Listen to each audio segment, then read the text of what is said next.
Assalamualaikum warahmatullahi wabarakatuh, anak-anak.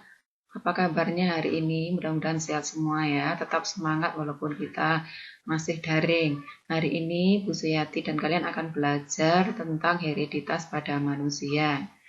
Nah, hereditas pada manusia bisa dipelajari melalui peta silsilah atau pedigree. Sekarang perhatikan contoh peta silsilah di bawah ini. Nah, ini ada Romawi 1, ini berarti generasi pertama. Simbol kotak seperti ini untuk simbol laki-laki. Kemudian bulat adalah simbol untuk perempuan. Kemudian ada yang diberi arsiran. Ada juga di literatur lain itu diberi tanda titik tengahnya. Itu artinya individu ini bersifat karier atau pembawa sifat untuk gen penyakit atau cacat tertentu. Misalnya kalau yang ini karena tentang hemofili, maka ini adalah laki-laki yang karir hemofili normal, tetapi di dalam kromosomnya terdapat gen untuk sifat hemofili. Kemudian ada juga simbol yang diarsir semuanya. Contoh yang ini. Ya, kalau yang ini berarti laki-laki yang mengalami cacat atau gangguan. Jadi, karena di sini hemofili, maka ini, contohnya adalah ini berarti laki-laki yang hemofili.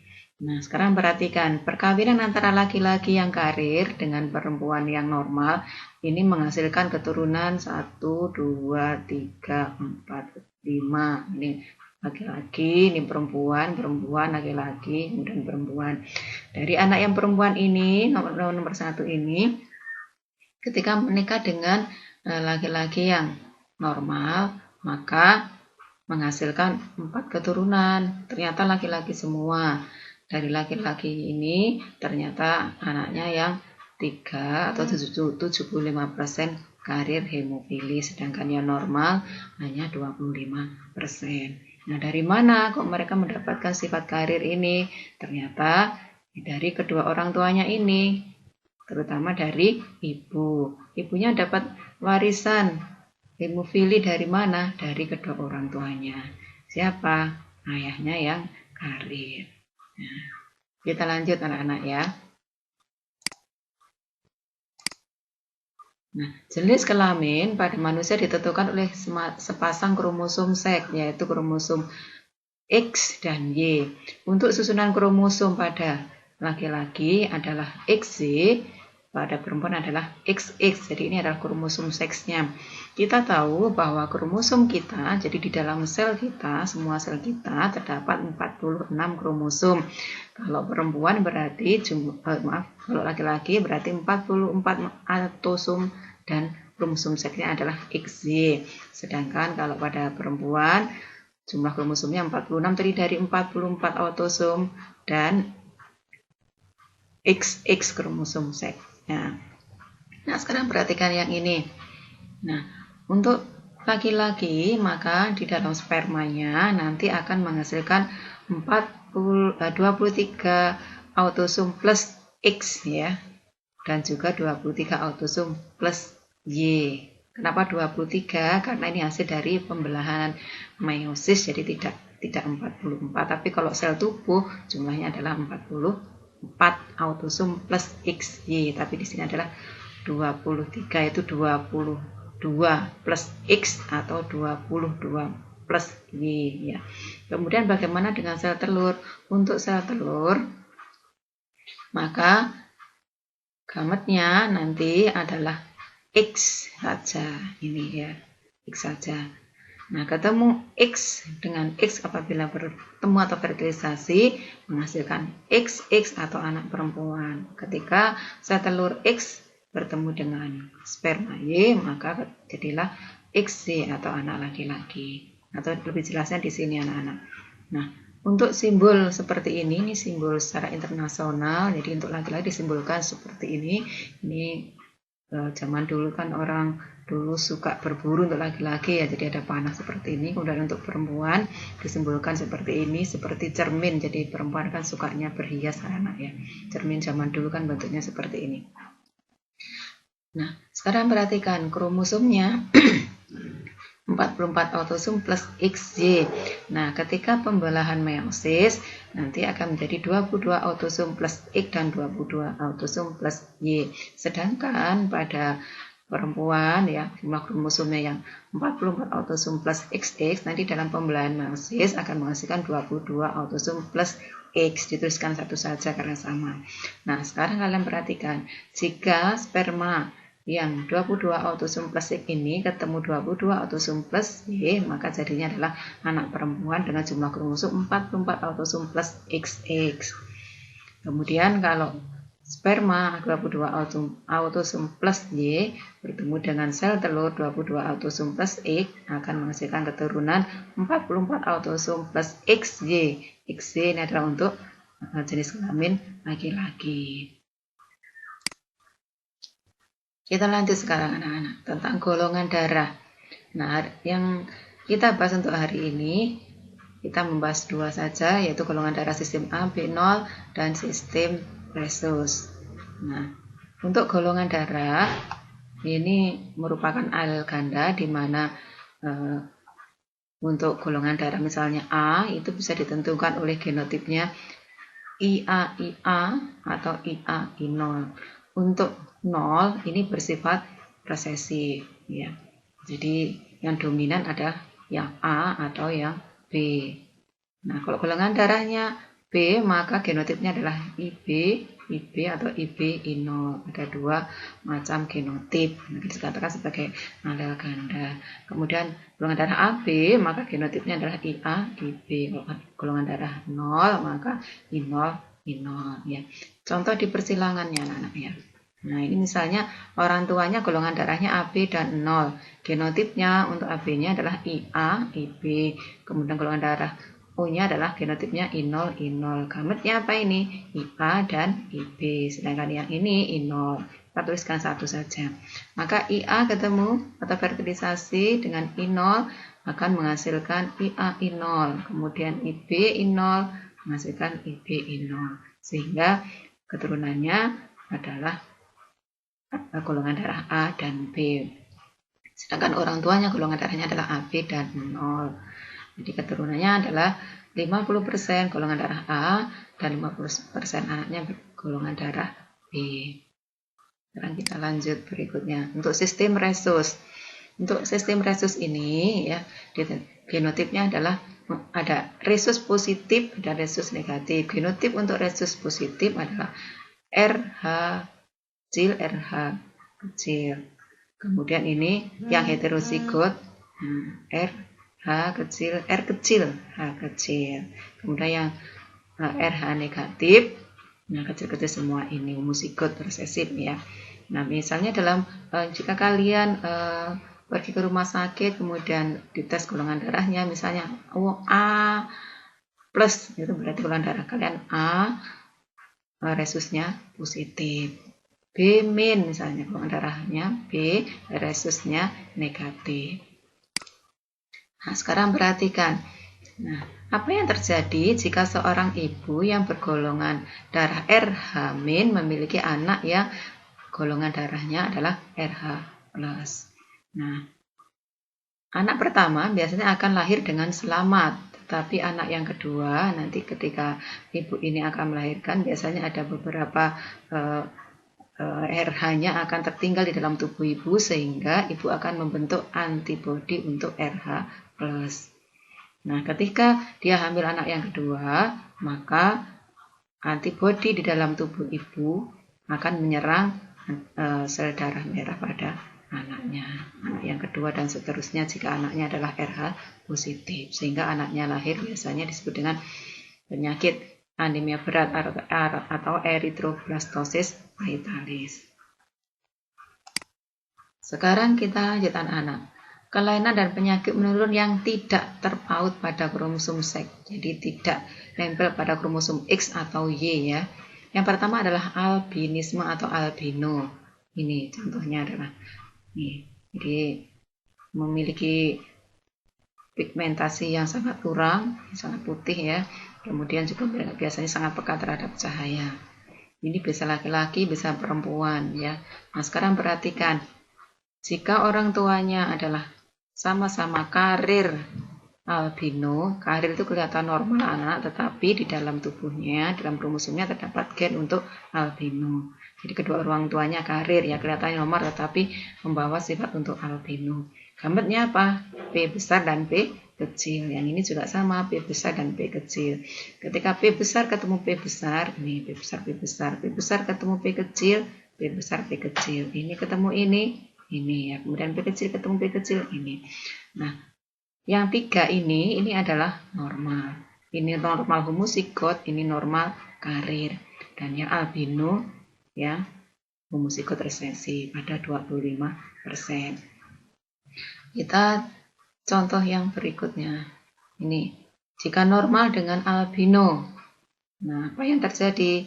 Nah, gambarnya seperti ini P besar, P kecil, ini P kecil, ya. P besar ketemu P kecil, P besar, P kecil, ini karir. Kemudian P kecil ketemu P kecil, ini albino. Jadi 50% karir, 50% albino. Sekarang kita lanjut yang lainnya. Ini adalah gangguan mental yang disebut dengan FKU. Ya. Mulai dari yang lumayan, ya, debil, ambisil, dan idiot, ini yang paling parah. Gen ini tidak terdapat pada kromosom seks, ya. Nah, jika urinnya diberi larutan peroksida 5%, maka akan menghasilkan warna hijau kebiru-biruan, menunjukkan gejala kebodohan, kemudian reaksinya lamban, kemudian, nah ini ciri-cirinya, ya. Sekarang perhatikan contoh persilangannya. Ibu, ya, yang heterozigot untuk FKU atau gangguan mental, ya, menikah, ya, dengan seorang laki-laki yang heterozigot juga, ya. Artinya normal tapi membawa sifat untuk FKU atau gangguan mental. Gametnya ini ada 2 gametnya, yang ini juga ada 2, maka keturunannya ada 4 seperti ini, 4 kemungkinan. Nah, yang 3 ini normal, tetapi nanti yang 1, ya, yang homozigot resesif ini akan mengalami gangguan mental. Sekarang lanjut lagi berikutnya. Nah, ini juga penyakit dan kelainan yang tidak terdapat pada kromosom X, ya, jadi terdapat pada autosom. Misalnya pada jari ada jari pendek, kemudian ada kelebihan jari atau polidaktil, ada juga sindaktil atau berlekatan, ya. Nah, contoh yang ini adalah yang brankidaktil atau yang jari pendek. Jika ayahnya brankidaktil atau jari pendek, kemudian ibunya brankidaktil atau jari pendek juga, maka kemungkinan keturunannya seperti ini. Ternyata ada yang letal apabila homozigot dominan. Kalau homozigot resesif justru normal. Yang brankidaktil adalah yang heterozigot. Kita lanjut yang berikutnya, anak-anak. Kelainan juga yang masih tidak terpaut pada kromosom seks, yaitu anemia sel sabit atau sickle cell anemia. Sel darah merahnya berbentuk bulan sabit. Secara normal kan sel darah merah bentuknya bulat segala tengahnya gitu, ya, tetapi ini bentuknya sabit karena mutasi, mengalami perubahan pada gennya. Contohnya, jika ibu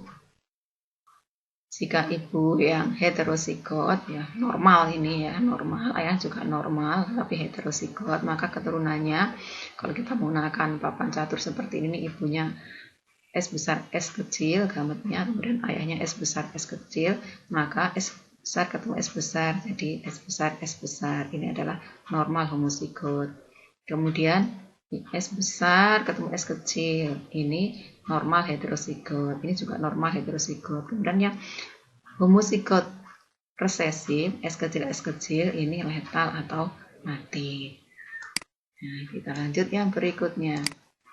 Thalassemia. Thalassemia darah merahnya kecil-kecil, lonjong, dan jumlahnya lebih banyak dari normal, tetapi peningkatan oksigennya sangat rendah. Ada thalassemia mayor, ada yang minor. Kalau yang mayor ini sangat parah, biasa menyebabkan kematian waktu bayi, sedangkan yang minor tidak parah, ya. Nah, dikendalikan oleh gen yang T besar ya, atau gen yang dominan. Nah, apabila talasemia minor, orang yang talasemia minor menikah dengan talasemia minor juga, ternyata dari persilangan ini, dari perkawinan ini menghasilkan keturunan yang 25% talasemia mayor, 50% talasemia minor, dan 25% normal. Ya, kita lanjut sekarang. Kelainan yang terpaut pada kromosom X ya. Di sini adalah buta warna. Artinya tidak mampu membedakan warna ya. Ada buta warna yang total, hanya kelihatan abu-abu dan putih saja, atau buta warna parsial. Misalnya nggak bisa membedakan antara warna merah dengan hijau misalnya ya. Itu yang parsial, dan ini diturunkan melalui gen yang terpaut pada kromosom X ya. Nah, sekarang perhatikan ya, ini genotipnya. Wanita normal itu adalah XX atau X C kecil B kecil. Kalau buta warna X C kecil C B kecil C kecil B kecil. Prianya normal XY. Kalau buta warna ini X C kecil B Y. Nah, ini karir anak-anak ya, pembawa sifat. Kemudian ini juga karir ya. Nah, sekarang apabila ibu normal XX dan bapaknya buta warna, maaf tadi ini buta warna anak-anak ya, saya keliru menyebut, nggak ada laki-laki yang karir, maaf saya keliru. Nah, ini berarti bapaknya buta warna XCBY ini ya, gametnya XX untuk ayahnya XCB dan Y, maka hasil perkawinannya akan menghasilkan keturunan 50% wanita karir dan 50% laki-laki normal. Sekarang yang berikutnya, hemofili. Hemofili adalah darahnya sukar untuk membeku. Ini juga gennya terpaut atau nempel pada kromosom X. Nah, perempuan yang normal, nah, XH besar, XH besar. Perempuan karir, XH besar, XH kecil. Kemudian perempuan hemofili XH kecil untuk genotipnya. Laki-laki normal XH besar Y, kemudian hemofili XH kecil Y. Contoh persilangannya atau perkawinan antara wanita yang karir hemofili dengan laki-laki yang normal. Karir hemofili berarti XH besar XH kecil. Laki-laki normal berarti XH besar Y. Gametnya XH besar XH kecil. Kita tuliskan di sini. Untuk perempuan XH besar XH kecil, kemudian laki-lakinya XH besar Y, berarti gametnya XH dan Y, di sini XH besar Y. Kemudian dari perkawinan ini menghasilkan ini XX berarti perempuan, H besar berarti normal. Kemudian XX perempuan, H besar H kecil berarti karir. XY berarti laki-laki, H besarnya normal. XY laki-laki, H kecil berarti hemofili. Jadi ada 25% laki-laki hemofili, 25% laki-laki normal, 25% perempuan karir, dan 25% perempuan yang normal. Kemudian sekarang kelainan yang terpaut pada kromosom Y, contohnya adalah hipertrikosis. Hipertrikosis yaitu kelainan berupa tumbuhnya rambut, biasanya di daun telinga, di wajah atau bagian lain dari tubuhnya. Contohnya seperti ini. Jadi, dan ini karena terpaut pada kromosom Y, berarti hanya laki-laki saja yang mengalami gangguan atau kelainan ini. Ya. Kemudian kelainan yang dipengaruhi oleh hormon kelamin adalah kebotakan. Ya. Kita lanjut. Nah, ini anak-anak supaya lebih memahami tentang hibriditas pada manusia, nanti kalian kerjakan evaluasi ini. Ya.